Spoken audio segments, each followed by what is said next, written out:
Tere, Lauri! Tere, Kristo! Head vana aasta lõppu! Head uut aastat juba võib-olla. Mõtlesime, et teeme seekord sellise natuke tagasivaate, pigem edasivaate, et mis me arvame, et mis järgmise aasta jooksul muutub ja samamoodi tagasivaate, et mille osas me siis see aasta oma meelt muutsime. Et niisama kronoloogiat ei ole mõtet rääkida, et toimunud on asju, aga on mingid aspektid, mille suhtes mina vähemalt küll arvasin ühtemoodi ja siis sain targemaks. Elu on tõestanud teistpidist. Just. Aga ma võin minema hakata ja siis saad vahetame. Et kõige suurem asi, mille suhtes ma oma meelt muutsin, olid need AI-ga seotud arendustööriistad. Just tarkvara arenduse tööriistad. Et neid on tekkinud, neid on kindlasti veel tekkimas. Ma sellest ei arvanud neist eriti midagi. Et Stack Overflow on olemas, on ju. Aga siis ma võtsin ette ja hakkasin ühte hobiprojekti ehitama täiesti nullist. TypeScriptis niisugust veebiäppi. Ma olen kunagi veebi arendanud, aga sellest ei ole tänapäeval enam nagu väga palju kasu. Ja seal on kõik need frameworkid ja paketid ja muud sellised asjad, millest et ma Reactist olin kuulnud, aga see oli ka kõik. Ja siis nii ChatGPT kui siis selle AI tööriista abil ma kasutasin kursorit selleks. Täitsa õnnestus, et esimene nädal oli keeruline, seepärast ma üldse ei saanud aru, mida ma teen. Ja siis õppisin seal on samamoodi promptimine väga oluline. Aga kui ma sain nagu järje peale, et kui ma jõudsin sellise junior developeri tasemele, siis oli juba päris hea. Ja ma arvan, et mid-level ja senior developerite käes on need tööriistad väga palju produktiivsust tõstvad. Ja see on just selline, mis eemalt vaadates tundub, et mis ta siis nagu nii palju juurde annab. Aga ma sisuliselt, mul on nagu töötav äpp kuskil Google Cloudis püsti ja ma olen 0 rida koodi kirjutanud selleks. Et ma olen hästi palju nagu AI abil lasknud mudida seda ja nii edasi ja nii edasi. Aga ma ei pea tegelikult täpselt aru saama sellest TypeScripti syntaksist või millestki muust taolisest. Kuidas see erineb sellest, et kui sa lihtsalt ChatGPT-d näiteks kasutad, et kas see kursor, siis ma ei ole seda ise kasutanud, et kas seal on veebipõhine põhimõtteliselt koodi kirjutamise idee või? See on üks teine tööriist, selle tööriista nimi on Replit, seda ma ei ole testinud veel, aga see on brauseri põhine. Kursor on VS Code'i kloon ja nad on sinna sisse siis AI toe ehitanud. Ja see, kuidas see erineb ChatGPT'st on see, et sa saad öelda, et mingi add codebase ja siis ta läheb ja indekseerib kogu su codebase'i uuesti ära ja siis sa saad selle kohta midagi küsida. Ja see erineb ka selle tõttu, et eriti veebiarenduses on see, et kuule, ma tahan mingit uut välja. Okei, et sul on vaja siis seda client component'i ja server component'i ja võib-olla enamasti ka mingid API'd, mis seda siis nagu loeb andmebaasist või kirjutab andmebaasi. Ja siis sul on seda andmebaasi skeemat ja võib-olla mingit migratsiooniskripti sinna vaja. Ja kui ma ütlen seal selle AI tööriista sees, et kuule, et ma tahan sinna uut välja, siis see pakub mulle kõik need failide muudatused ja võib-olla mingid tõlkefailide muudatused sinna juurde. Et ma saan korraga ütleb ära, et kuule, kõigis nendes 7 kohas on midagi teha vaja. Ja siis konkreetselt, mida teha on vaja. Aga kui täpne ta näiteks on, et ma tean, et muidu ju need LLM-id annavad selliseid kahtlase väärtusega soovitusi vahepeal, et kas sellel kursoril see on siis niivõrd spetsiaalselt treenitud koodi kirjutamiseks, et ta on nagu täpsem kui muud tööriistad? Mõnevõrra. mis on keeruline, on see, et noh, oletame, et sa mõtled, et sa võtad mingisuguse keele, millel on kunagi ainult välja tulnud üks versioon sellest. Ma ei tea, ma tegelikult ei tea, aga ütleme, et võtad assembler keeles, tahad midagi kirjutada. Seal ilmselt on ka mingid arhitektuurid ja versioonid, aga ma lihtsalt ei tea, et need eksisteeriks. Minu jaoks on, assembler on üks klots, on ju. Ja siis, kui sa küsid, et kuidas seda assembleris teha, et siis sa saad vastuse ja siis see on korrektne. Aga kui sa küsid seda, et kuule, et mul on mingi Next.js ja siis mul on mingi asi ja siis kogu aeg tulevad uued versioonid kõigest sellest välja. Ja sul on iga asja lahendamiseks on nagu 6 erinevat paketti vähemalt ja need interakteeruvad kuidagi omavahel või ei interakteeru. Ja siis sa saad, et neid erinevaid permutatsioone, kuidas seda asja tööle panna, see AI iga kord vastab nagu uuega. Ja ma alguses jooksin ka selle krappa, et kuule, et tahad niisugust asja teha? Selge, tee need muudatused. Tegin need muudatused, tekkis veel 13 faili juurde sinna ja 1000 rida koodi. Ja kinda hakkas tööle, aga kõik muu nagu läks katki. Ja siis oli mul seal mingisugune, jõudsin hästi kiirelt mingi 1000 paketini ja siis ma kustutasin kõik ära, hakkasin nullist peale. Ja siis see on see promptimine ja sa saad panna sinna selle default prompti, et kuule, et ma kasutan täpselt seda paketti, seda TypeScripti versiooni, selliseid asju, autentimise jaoks ma kasutan seda paketti ja seda versiooni ja siis et võta neid arvesse, ära midagi muud soovita. Ja siis nagu hakkab veerema. Aga see on see õppimiskover seal. Aga et kui seda mitte teha, siis lähed küsid teise AI käest või selle sama asja käest, ta pakub sulle, kuule, tee nii. Ja see nagu erineb täiesti sellest, mida sa seni oled teinud. Aga et sul on võimalik nagu suur hulk koodi kokku saada, mis justkui töötab, aga on nagu kohutav. Sa lahendad igas oma selles veebilehe ekraanis lahendad sama funktsionaalsust erineval viisil. Ja sa võid mingi pisikese asja niimoodi tööle saada, on ju, aga kui sa natukenegi kaugemale tahad minna, siis see enam ei toimi. Ei, aga tundub päris hea, et kiiresti mingi asi tööle saada, eks ole, selleks vist on päris palju abi temast tõenäoliselt. Jep. Nii selleks, kui kiiresti tööle saada, kui siis sa saad default prompti, siis sa ütled ära, et kuule, et ma nüüd kasutan neid spetsiifilisi asju ja siis ta enamasti suudab seda arvesse võtta. Aga peab ka ise jälgima, et nüüd ta hakkab jälle mingit teist autentimismeetodeid pakkuma, siis ütled, lähme tagasi sinna, jääme selle juurde. Okei, põnev. Ma ei näe ja ei ole kasutanud neid nii-öelda spetsiifilisi tööriistu veel, et ma olen peamiselt endiselt ChatGPT usku, millega vaidlen temaga senikaua, kuni ma saadan talle selle dokumentatsiooni lingi, et tõestada, et eksib. Mida siin just 1-2 nädalat tagasi pidin temaga niimoodi vaidlema, kuni ikka vana hea guugeldamine või ma küsisin talt mingisuguse TBT template'id ette ja seal oli viga sees ja siis ma mitte paha pärast ei vaielnud temaga, aga mul oli endal ka see, et ma ei saanud mingitest asjadest kohe aru, miks ei tööta ja siis guugeldad ja leiad selle vastuse, aga ja mul ma räägin ühe nalja ka, lühikese nalja, et selle sama andmetehnika kursuse, kus ma mis ma Tartu Ülikoolis andsin, et seal ühel tudengil ta ei saanud Apache Icebergi tööle ja ta tahtis seda väga osaks projektist panna.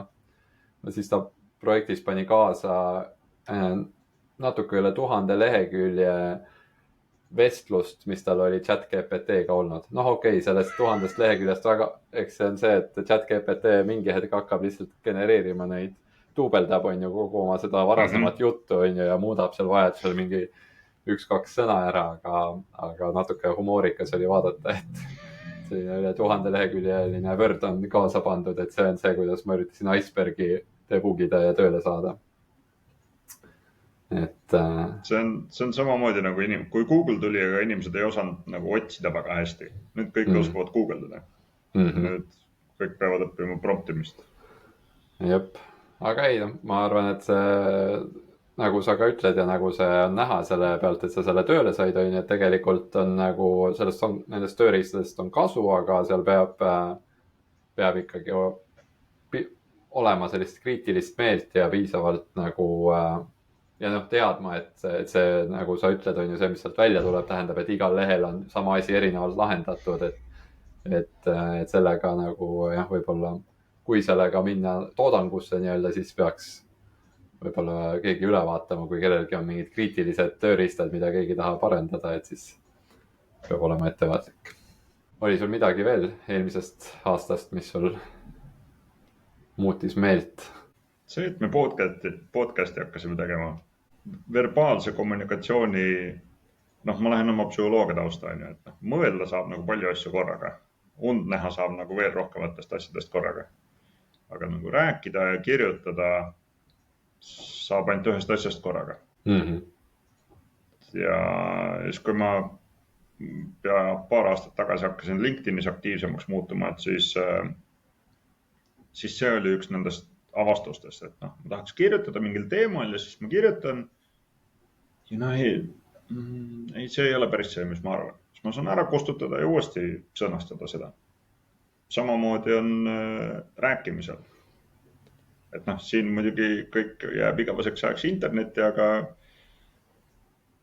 välja öeldes ma saan see tagasiside-tsükkel on selline, et noh, ma jah, mõtlengi sellest teemast niimoodi.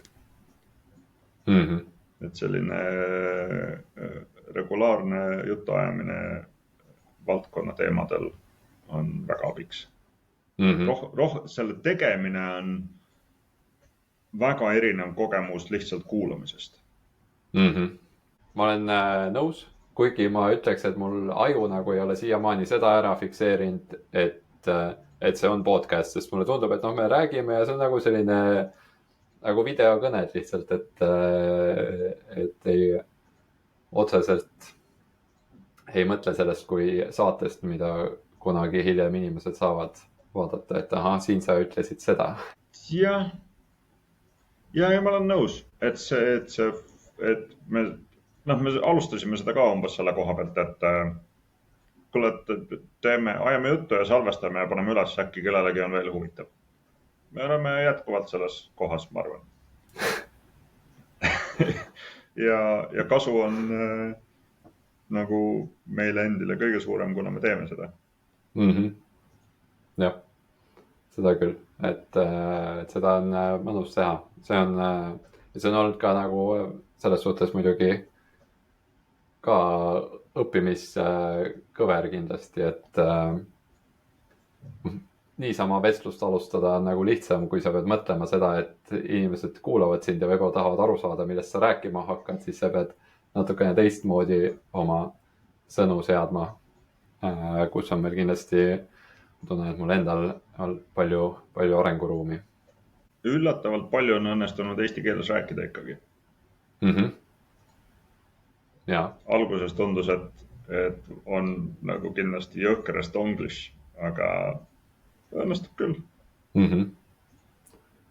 Ja tegelikult kinnistuvad need terminid võib-olla ka paremini, eks ole, kui nagu eesti keeles ühe korra läbi rääkida. Ma tean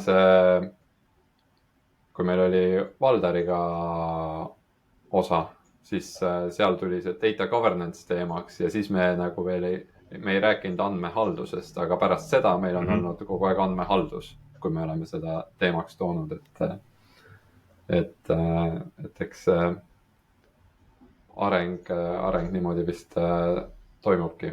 Ja see on, ma arvan, et ka hea, et see oli meil ka ühes saates, eks ole, aruteluks, et tegelikult seda eestikeelset terminoloogiat võiks rohkem olla, sest kuna kogu see andmemaailm on nii abstraktne, siis tegelikult oleks nagu hea, kui on konkreetsed terminid. Okei, kui me saame kõik aru, et data governance, mis see tähendab inglise keeles, aga miks, kui nagu iga inimene, kes nüüd selle teema juurde tuleb, peab ka selle ingliskeelse termini endal selgeks tegema, et noh, miks mitte nagu hoida seda eestikeelsel tasandil, kus see arusaam võiks olla parem ja äkki kuidagi vähem abstraktsem, aga kas see saavutatav on, ma ei tea. Üks areng on seal taustal pärast seda, kui me Kulderiga rääkisime andmehaldusest riigi tasandil ja pisut küpsusmudelitest, siis ma tutvusin küpsusmudelitega ja selle, mida riik selles osas tellib, siis minu arust osa sellest tulemist saab olema ka nii-öelda inglise, eesti, inglise vasted selle andmehalduse teemade raames vähemalt. See saab huvitav olema. Sest näiteks data steward, ma ei tea, mis eesti keeles on. Ja noh, seal on neid spetsiifilisemaid termineid on veel. Aga ma arvan, et võib-olla me saame uuel aastal mingi hetk veebruaris-märtsis selle reaalselt ette võtta ja läbi käia. See, ma tean ka, et ülikooli poolt, kuna neid erinevaid masinaõppe ja AI teemasid tuleb nii palju peale, et seal on kogu aeg räägitakse sellest, et võiks olla mingi hea sõnastik, aga senikaua, kuni see kellegi konkreetse vastutada ei ole, senikaua see on ka see, et iga kord, kui kellelgi see mureks tuleb, siis see teema tõstatub ja siis ta sumbub vaikselt, et elu läheb jälle edasi. Kõige parem termin, mitte termin isegi, aga kellelgi oli T-särk mingil üritusel, oli siis AI-taja. See oli hea. Aga sul endal, mis on kõige suurem õppimiskogemus või mille osas sa kõige rohkem meelt muutsid? Ma arvan, et meelt muutsin ma selle sama andmehalduse osas. See on mul kuidagi olnud alati, mul on olnud selline tunne, et ma olen vist parema meelega see ehitaja kui maintainer, et mulle tundub, et nagu suurem väärtus on sellest, et me looks midagi, kui siis see, et keegi nagu seda haldama peab. Aga need samad vestlused, mis meil on olnud Valdari ja teistega, et ma näen, et see on, ja Boltil oli see aprillis meetup, kus oli ka näha, et see andmehaldus on nagu aina kasvavas trendis, et see on pannud mind seda valdkonda natuke teise nurga alt vaatama, et see väärtus ei ole ka mitte ainult selles, et ahaa, meil on nüüd auto, aga keegi peab sellele autole ka kütust panema, võib-olla ütlema, kus rool ja käigukang asuvad, ja kõike muud sellist, et see auto seal, ilus auto on hoovis, et sellest see ei aita veel võib-olla kohast A kohta B sõita, et nende andmeaitade ja andmejärvede ja kõige muuga. Sama lugu, et see, et keegi need on valmis ehitanud, kui keegi neid ei kasuta, siis tegelikult neil ei ole ju väärtust ja kuidas neile väärtust luua, kui inimestel on see andmeteadlikkus või panus andmetega tegutsemisesse ei ole võib-olla nii suur. Kohustused ja kõik muud võivad ju mujal olla, et siis ongi kõik need andmehaldusega seotud tööriistad ja valdkonnad ja protsessid, mis ma näen, et seda nagu aitaks eest viia. Aga jah, see oleneb väga nüüd sellest, et mis arengutasemel mingi ettevõtte seal küpsusmudelis on, eks ole. Ma olen täiesti nõus. Aasta tagasi ma andmehaldusest, data governance'ist ei arvanud eriti midagi. Peale selle, et omanikud võiks olla asjadel, et kui keegi teeb midagi katki, siis ma tean, kelle poole pöörduda. Aga see on see kõige esimene samm. Ja juba see on keeruline samm, et okei, aga kui me siis analüütikat teeme ja mingi uue andmekogumi andmelaos tuleb eesti keel. Et kes siis selle omanik on ja kes seda haldab. Jah, ma olen täiesti nõus, et selle aasta jooksul on seda päris palju esile tulnud. Ma arvan, et see see on tegelikult seotud mingil määral, et see on teisene efekt ka nende ai tööriistade tulekust. Et kui arendajad saavad oma arendamisi, seesama on, et kuule, ma panen mingi välja kuskile juurde, muudame kõik nagu nädake ära, mingi 5 minutiga tehakse 5 tunni töö ära, siis need andmemudelid taustal hakkavad, noh, meie vaatest taustal seal algallikas hakkavad järjest kiiremini muutuma ja siis andmehalduse nii-öelda juhtumid, kust sellest kasu on, hakkavad tihedamini esinema, ma arvan. Jah, see, kui sa ütlesid nagu, et need ai-ga on nii lihtne neid asju genereerida ja mul tuli meelde jällegi paari nädala tagune juhtum, kus Databricksis on see Unity kataloog ja see Databricks Assistant kohe pakub sulle, et kui sa oled mingi uue tabeli loonud või mis iganes, et mis selle description on. Ja ma ühe arenduse käigus ma lõin mingi test table'i ja siis see description'iks pakkus, et this is a critical table for testing the business functions ja siis seal olid tulbad ID ja name ja siis ta pakkus neile ka veel mingisuguse väga põhjaliku jutu, tahtis kirjutada kõik, miks see tabel nii oluline on. Noh, ma olin lihtsalt mingisuguse workflow testimiseks ühe tabeli loonud, et selle andmehaldusega on see sama oht, et alguses sa lood selle tabeli mingi ai põhjal ja siis sa lood need kirjeldused selle ai põhjal. Siis see propageerub läbi kõigi süsteemide ja siis lõpuks on need juhatusele lähevad need dashboardid, mis on ka ai genereeritud nendest critical test table itest. Jah, täiesti selline oht on. Aga jah, ei see, nagu me oleme ka eelnevalt maininud, et tundub, et see andmehaldus on kasvav trend praegu ja selline oluline nii nagu ai kui igasuguse ärianalüütika ja andmete vaatest. Et see on nagu hea segway sellesse, et võib-olla siis, et mida nüüd uus aasta toob, mis me arvame, et mingid suuremad muutused on. Et sul oli üks mõte rollide muutuse osas. Ma omalt poolt vaatasin, et mida alati erinevad blogid ja influencerid ja kõik muud teevad neid top liste, et mis järgmistel aastatel prioriteetideks saab.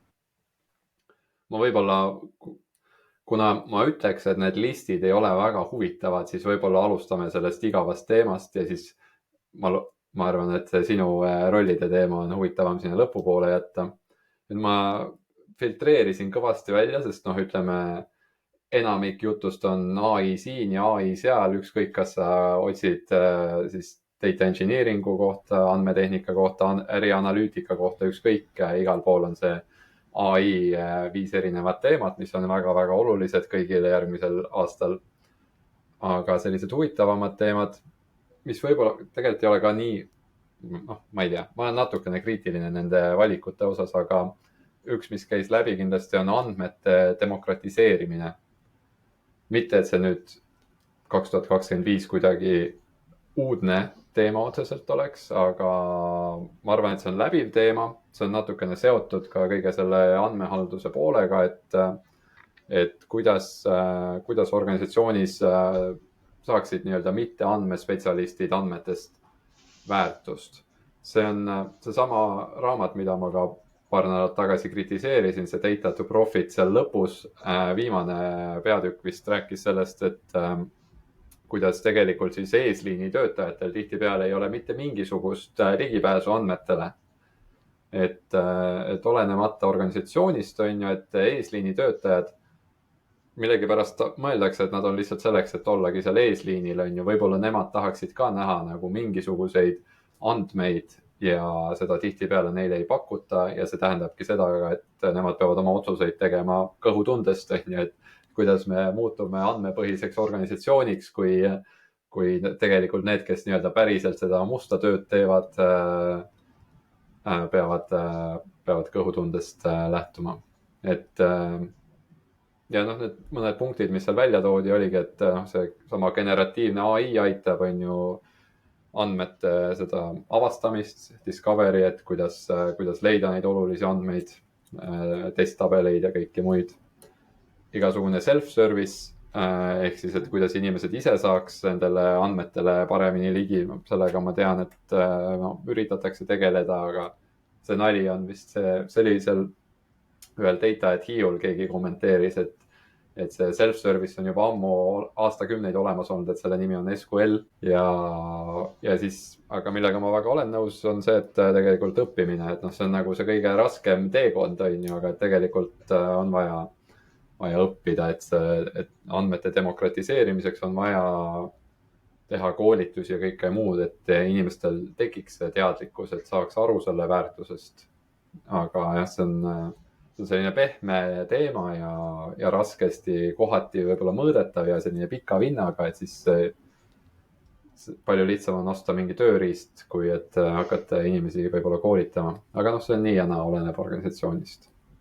Ma ei tea, kas sul tekitasid, on mingeid kommentaare andmete demokratiseerimise osas? Õrnalt seotult. Ma arvan, et see vajadus otsesuhtluse järele kasvab. Kas just vajadus, aga kasu sellest. Et praegu ma võin nagu AI-ga jutustama jääda. Nagu sa ütlesid, 1000 lehekülge. Aga et kui sa nagu räägid kellegagi, siis sa võib-olla saad 20 minutiga omale reaalse lahenduse. Ja see samamoodi see õppimine ja teiste kogemusest õppimine ja oma kogemuse jagamine reaalses elus, just mitte sotsiaalmeedia vahendusel. Mul on tunne, et see on koht, mille olulisus kasvab. Et meil tekib järjest rohkem selliseid tööriistu, mille puhul sul ei ole vaja ekraani tagant tõusta. Või see ekraan võib sul ka kogu aeg kaasas olla ja sellega saad tegeleda. See on õrnalt seotud sellega. Ja ma arvan, et see on ettevõtete sees samamoodi, et järjest rohkem on neid tööriistu, et sa teed mingi tiketi kuskil ja siis keegi kunagi tegeleb kuidagi ja sul võib olla 15 inimest istuvad samas toas, teevad erinevaid rolle ja ei pea rääkima oma vahel, kui nad ei taha. Ja siis on kõik selline asünkroonne ja kontekst läheb kaduma ja siis on hästi lihtne on minna järjest keerulisemaks ja järjest mitte personaalsemaks sellega. Aga ma arvan, et see vastus seal ei ole mitte veel parem AI tööriist, vaid pigem just mingisugused meetupid, mingid kokkusaamised. Eks see on ka üks põhjus, miks ma seda konverentsi korraldan. Ja. Et minu peas need teemad on seotud oma vahel. Eriti kuna neid tööriistu tekib nagu, andmerollide mõttes neid tööriistu tekib nagu juurde meeletult kogu aeg. Ja siis sul võibki olla väikses Eestis on siin mingisugune, ma ei tea, mõnisada data engineer'i, nad võivadki kõik teoorias kõik kasutada täiesti erinevat stacki. Mis tundub nagu mõttetu. Ja siis sul ikka kelleltki abi küsida ei ole. Ja ma pisut nagu ujusin välja sellest teemast nüüd, aga jah. See on klassikaline, et kui on vaja vastata millelegi, siis vasta nii, nagu sa tahad vastata, mitte see, mida küsiti. On teise teema ka, sest kolmas teema on see sama andmehaldus, aga seda me juba lahkasime põhjalikult, aga teise teemana on small data ehk siis väiksed andmed, et see on juba olnud pikemat aega selline, et kogu aeg 10+ aastat oli see big data, et suurandmed on teemaks, on ju, aga aina enam on nagu aru saadud, et need suurandmed, suurtel organisatsioonidel on need ja on vaja neid suurandmete haldamistööriistu, aga tegelikult paljudel ettevõtetel on väiksed andmed ja nüüd ka seoses AI mudelitega, et need seal Nature'is, see on siis üks teadusajakiri, oli artikkel sellest just hiljuti, et seda on ka enne räägitud, et tegelikult kohe-kohe on saabumas see hetk, kui need suured keelemudelid on kogu interneti ja kõik teadaoleva materjali selgeks õppinud, et mida siis edasi teha, et nagu siis ei ole või tekib selline kriitiline punkt, et praegu arvatakse, et see juhtub umbes 2028. Aga mõned huvitavad mõtted võib-olla sellest samast Nature'i artiklist olid, et esiteks, et kas vist Stanfordi ülikoolis on seda uuritud, et tegelikult kui üks AI mudel treenib 4 korda sama teksti peal, siis see on enam-vähem võrdväärne sellega, kui ta õpiks erinevaid tekste, aga 4 korda suuremas mahus. Et nii-öelda see kordusõppimine sama teksti peal võib olla, nagu inimese puhul, eks ole, see kuidagi kinnistab paremini nendesse mudelitesse sisse. Ja teine teema on see, et see oli selline huvitav quote või huvitav tsitaat, ma üritan siis seda eesti keelde panna, et nüüd on justkui see põhiline teadmiste baas olemas, mis on kindlasti suurem, kui ükski inimene kunagi suudab saavutada. Ja see tähendab seda, et nüüd on lihtsalt nendel AI mudelitel aeg istuda maha ja mõelda. It's time to sit down and think. et ongi see, et senimaani ei ole võib-olla nii palju rõhku, kindlasti on, aga ei ole, ütleme, nii palju rõhku pandud sellele, et kuidas neid mudeleid efektiivsemaks teha, vaid on lihtsalt avastatud, et me saame nagu nii suuri masinaid kasutada ja nii palju andmestikke, ja kõik lükkame kõike sisse.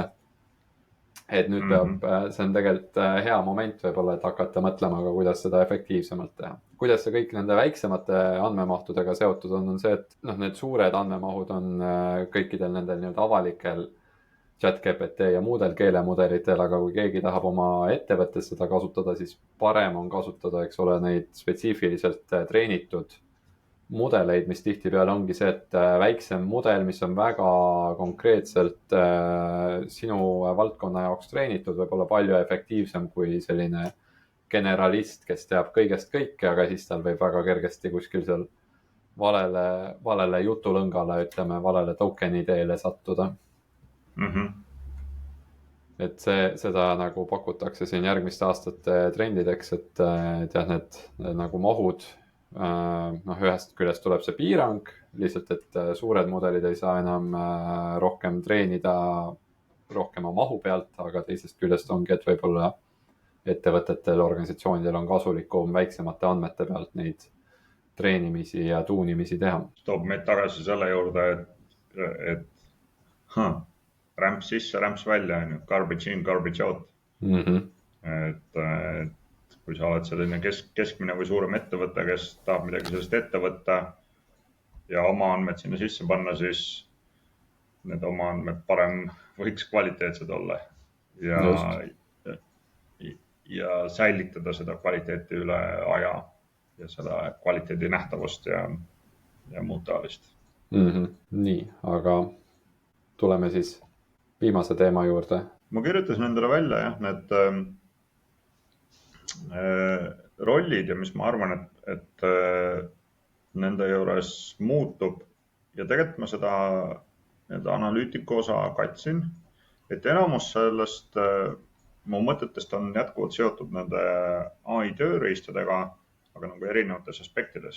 Et üks on see, et lihtsalt tarkvaraarenduse nii-öelda tempo ja teoorias võib-olla ka kvaliteet muutub. Ja tänu sellele see olulisus andmete või andmete sisu ja kvaliteet muutub ajas kiiremini kui varem.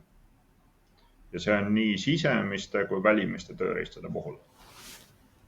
Ja samuti neid väliseid tööriiste tuleb juurde, et andmeinsenerina ma arvan, et oma karjääri jooksul kokku 100 erinevast tööriistast mingeid API importe teinud.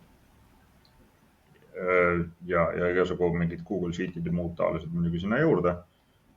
Aga et neid tööriiste tuleb juurde ja siis neid erineva kvaliteediga igasugu API-sid tuleb juurde ja noh, et kui sul on mingi turundusosakond ja turundusosakond võtab iga 2 kuu tagant mingi järgmise tööriista, et järgmise sotsiaalmeediaplatvormi mingi reklaamiapidega suhelda ja muud taolist teha, et noh, siis see on niisugune eksponentsiaalne kasv seal selles, et kuidas see väline kontekst, kui kiiresti see väline kontekst nagu andmelao mõttes muutub.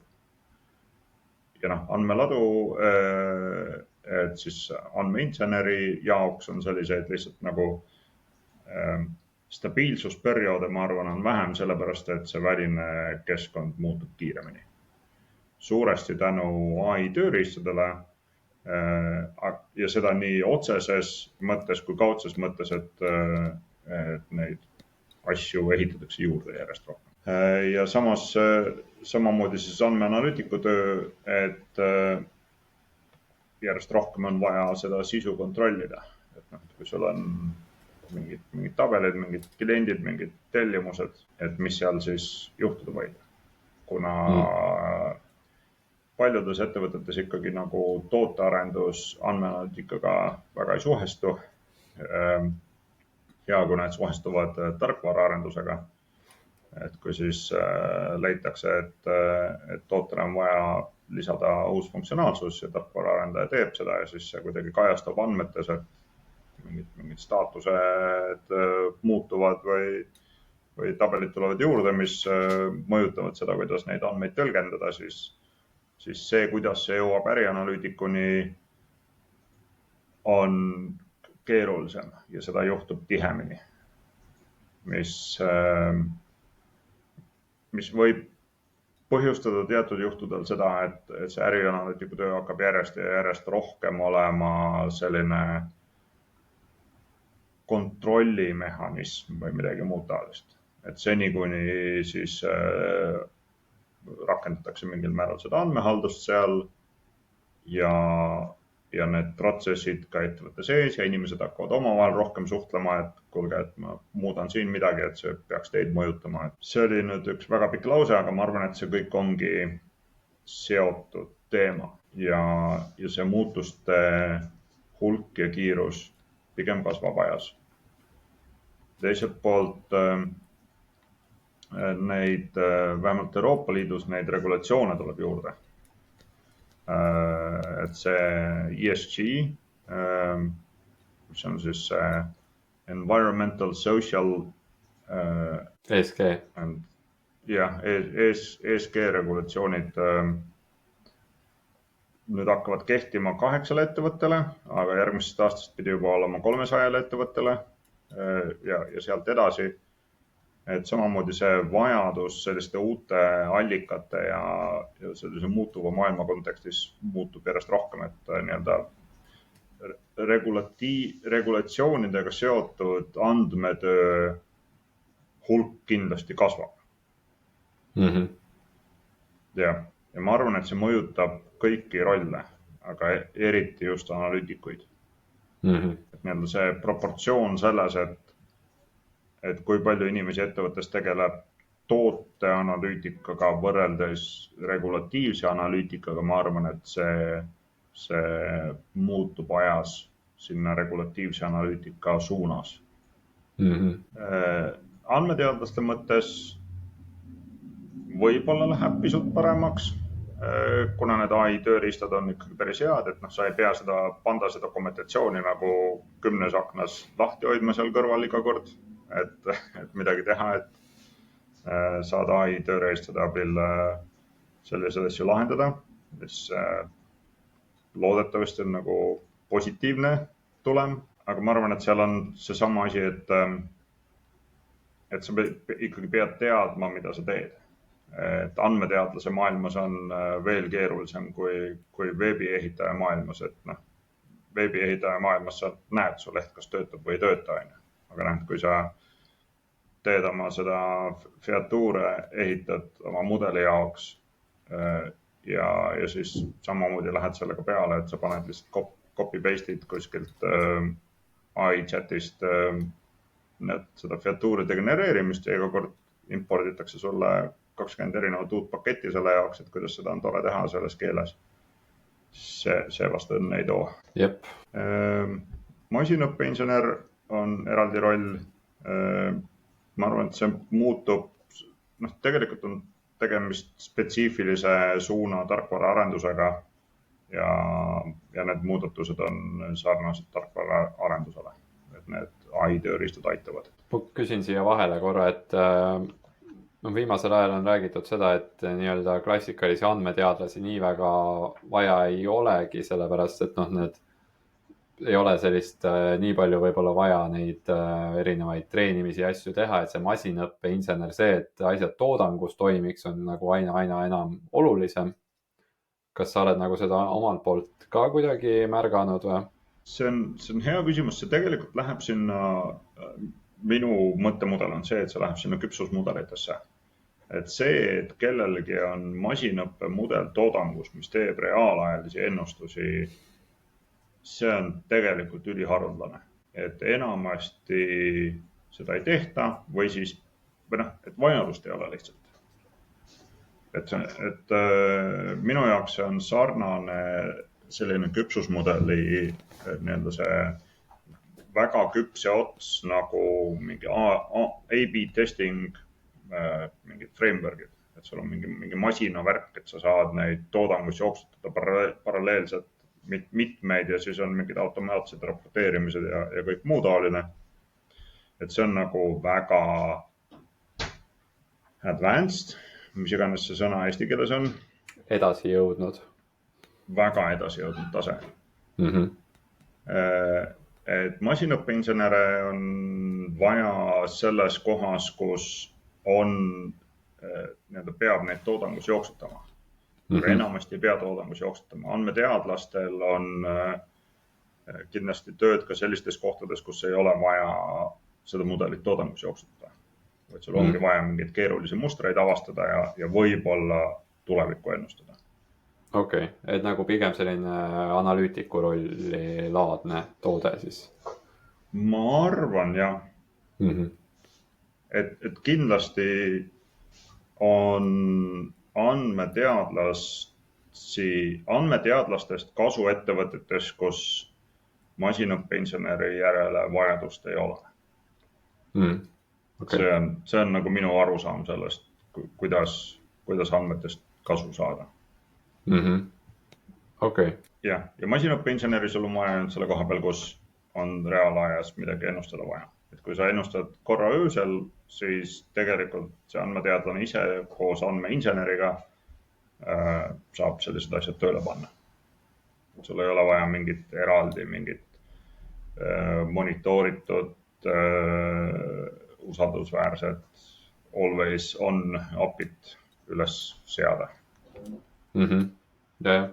Mul on nagu endal olnud see kogemus, et võib-olla lihtsalt andmeteadlased tihtipeale ongi harjunud kasutama selliseid tööriistu, mida võib-olla toodangus ei ole nii mõistlik kasutada, nagu see sama Pandas, eks ole, et kui sa nagu Databricksis jooksutad asju, et siis miks ehitada oma asju Pandases, see on nagu totrus, aga ütleme, inimesed ei pruugi sellele alati mõelda, sest seda võib-olla nii väga ei õpetada siis või ma ei teagi, kust see nagu, ma lihtsalt olen mitme projekti puhul seda märganud, et see teadlikkus nagu rändab inimestest mööda, aga et minu nagu seisukoht on see, et ma üldjoontes nõustun sinuga, aga minu arust, kui nagu andmeteadlane on, siis ta võiks ikkagi olla juba selle masinõppeinseneri baasteadmistega aastal 2025, et ta saab aru, et asjad peavad nagu ka toodangus jooksma, et ei ole see, et sa jooksutad oma Jupyter Notebookis ainult asju. See oleks... Ma ei ole nõus sellega päris. Ma arvan, et need andmeinsenerid, kellel on see huvi, nemad leiavad endale sellised töökohad, kus nad saavad oma huvi rakendada ja väljendada. Andmeteadlased? Andmeteadlased, jah. Jah, sorry. Et andmeteadlased, kellel on selline huvi ja kellel ei ole seda huvi üldse, siis on hulk neid ettevõtteid ja rolle, kus sul ei olegi seda vaja. Et iseenesest võiks, jah. aga ma arvan, et see tuleb natukene, minu jaoks vähemalt tuleb see natukene teise koha peal, et kogu see asi, et mida ja kuidas ehitada, et see skaleeruks või siis reaalajas toimiks. See on justkui hästi palju võimaldatud nende tööriistade poolt. Aga vajadust selle järele enamasti ei ole. Et sa võid kas või seal Databricks või sa saad võtta omale virtuaalmasina, kus on mingi terabait mälu on ju, ja mingi peaaegu 100 koori ja kui sul on siis, kui sul sellest ei piisa ja sul on vaja selle distributed computing mingite lahenduste juurde minna, et siis sul ongi eriteadmisi vaja. Aga ma arvan, et enne seda tegelikult ei ole vaja. Ma arvan, et see on selline koht, kus oleks hea mõni inimene saatesse kutsuda, kes toimetab näiteks masinaõppe insenerina. Peame natukene otsima, kas leiame kedagi. Kes eesti keelt ka räägib, jah? Just, see oleks hea. Ja võib-olla viimasena seesama andmehalduse teema, et andmehaldus on teema, aga selle teema sees on tegelikult inimesed, kes töötavad erineva nimetusega rollides. Ma ei ole kindel, kas andmehaldur iseenesest on roll. Vist isegi on. Aga need rollid on pigem erinevate nimetustega. Ja see tundub olema see suubumise koht on, et meil regulatsioone tuleb juurde, et vajadus tuleb juurde. Maailm areneb kiiremini läbi igasuguste sisemiste ja välimiste asjade ja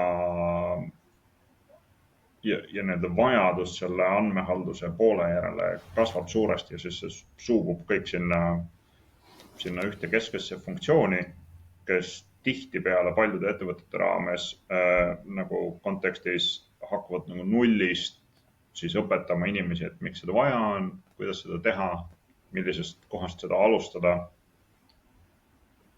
Ja samas see on selline roll, mille väärtus on väga pikaajaline. Et selline, et andmehalduse inimene ilmselt nagu ärilist väärtust oma tegevusega koheselt lisada peaaegu kunagi ei saa.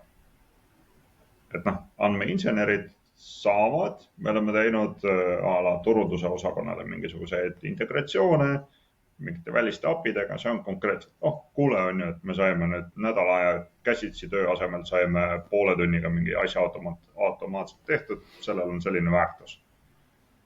Aga kui sa oled andmehalduses, siis see, hea meelega kuuleks mingeid näiteid, et kuidas sa saad seda ärilist väärtust nagu sinna nagu lähemale selle loomisele minna. Aga ma arvan, et see on nagu keeruline koht mitmes mõttes. Et esiteks see kontekst areneb väga palju ja teiseks neid inimesi, kes suudavad seda pikaajalist väärtust seal näha, on veel päris vähe. No ma kujutan ette, et mingid need samad mõtted ongi, et kui palju tegelikult on erinevaid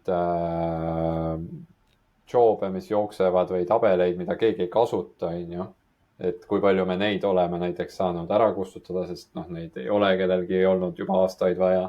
Kui palju on hakatud rohkem mingisuguseid tabeleid kasutama tänu sellele, et on näiteks tehtud hea andmekataloog ja andmesõnastik, et siuksed asjad, need on nagu natukene mõõdetavad, aga jah, need on väga pika vinnaga, sest nagu ka vist Kuldar tõi välja, et tegelikult seda koolitust on sinna juurde vaja, et see, et sa midagi valmis teed, see ei tähenda, et kohe nüüd inimesed kuidagi sellest, see on nii teadlikkuse kasvatamisega seotud roll, eks ole, et sa pead kõigepealt mingi asja tegema ja siis seda teadlikkust sellest kasvatama, et nüüd see on tehtud, et kuulge, nüüd te saate sealt hakata ise vaatama, et mis andmed ja mis tabelid ja asjad on olemas. Saab huvitav olema. 2025, väga tore. Tõmbame joone alla eelmisele aastale ja teeme edasi. Jah. Hästi. Head uut aastat. Head uut aastat. Tšau. tšau . andmed, andmed, andmed, andmed, andmed, andmed, andmed, andmed.